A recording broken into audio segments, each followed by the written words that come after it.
10 Minutes to Joy is your weekly invitation to reset, recharge, and rediscover your most joyful self through aha moments and simple energy techniques. You're listening to holistic psychotherapist Sylvia Plester-Silk. I've worked with individuals, couples, and groups. From parole officer to private practice, I've learned many a lesson, and I'm ready to share. Recently, I had the opportunity to go to Austria. I spent 3 days with a friend in Vienna, and during that time, we went to Viktor Frankl Museum. Who is Viktor Frankl? Well, he is the man who wrote Man's Search for Meaning. I read this book in the 90s, and frankly, it was life-changing for me. It changed how I did therapy, how I thought about my clients and their lives. It drew me a lot into what is your purpose in life? And if you know me, I've had two businesses with purpose in the title, in the brand name. So Viktor Frankl was in a concentration camp during the war. He survived the concentration camp, and as a psychiatrist, developed logotherapy. I am not trained in logotherapy, and Viktor Frankl is one of my heroes because of what I gained by reading this book. It's a simple, small book that in its simplicity is absolutely beautiful. I'm going to just read you a small preface from it, and then I'll talk a little bit about my understanding of his work, and hopefully I do this with great respect. I saw myself standing on a platform of a well-lit, warm, and pleasant lecture room. In front of me sat an attentive audience on comfortable, upholstered seats. I was giving a lecture on psychology of concentration camp. All that oppressed me in that moment became objective, seen and described from the remote viewpoint of science. By this method, I succeeded somehow in rising above the situation, above the sufferings of the moment, and I observed them both as if they were already past.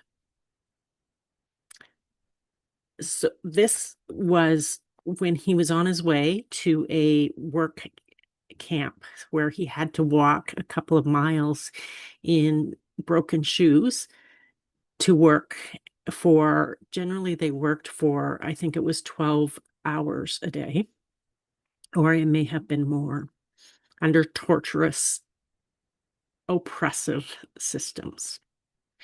What he came to deeply understand was the people who survived in the camps had a purpose. So in that moment, Dr. Frankl is explaining how suddenly, spontaneously, he shifted his experience of the camp by creating a purpose because he wanted to use the suffering he had experienced as a learning and growth opportunity. He had discovered that the people that lived had created purpose in their lives. They had values that they were living towards, even though they were living in the most horrendous of experiences. When I think about his work, I think about what is the purpose of your life?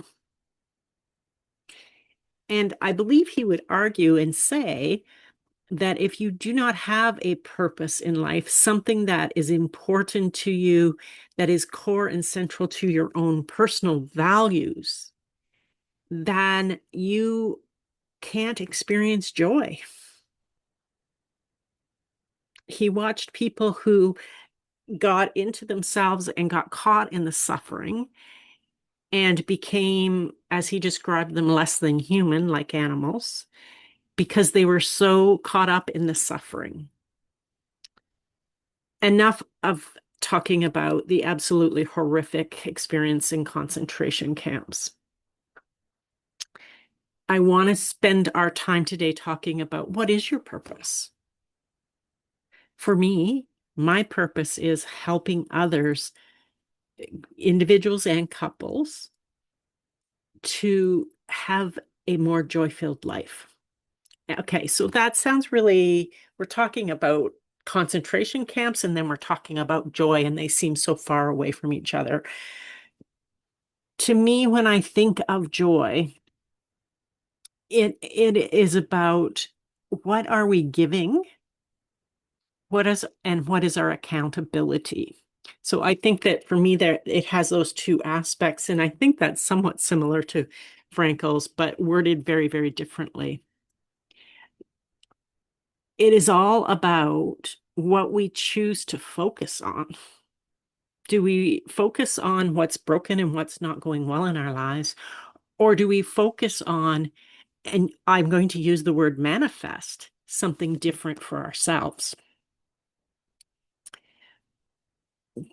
And maybe you are suffering. Maybe you have a very serious condition right now that you may not recover from, and yet you still can create something.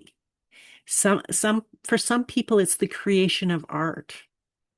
I know people who have had chronic and terminal illnesses who chose to take the time to create books for future generations to be able to read, so that the stories of their lives didn't die with them and the lessons of their lives didn't die with them. So you may not be in a horrendous situation now, and that's fabulous. And what is your purpose? Because when we start to decide that I have the ability to make influence or to start to create and have a specific type of life or accomplish a goal, and that may be a concrete goal and that may be an intention of sorts.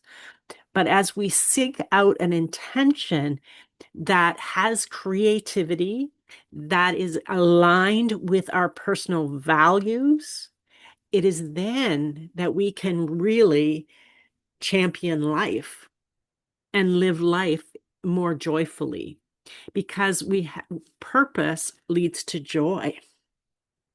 Lack of purpose leads to being kind of lackadaisical and not really motivated. Because as we take the steps to our intention and to creating our intention, or to clearing to allow our intention to come forward, we are giving as we are receiving. In Frankel's words, it's freedom coupled with responsibility. So how do you use your freedom today and your responsibility? Use your creativity to embody your personal values.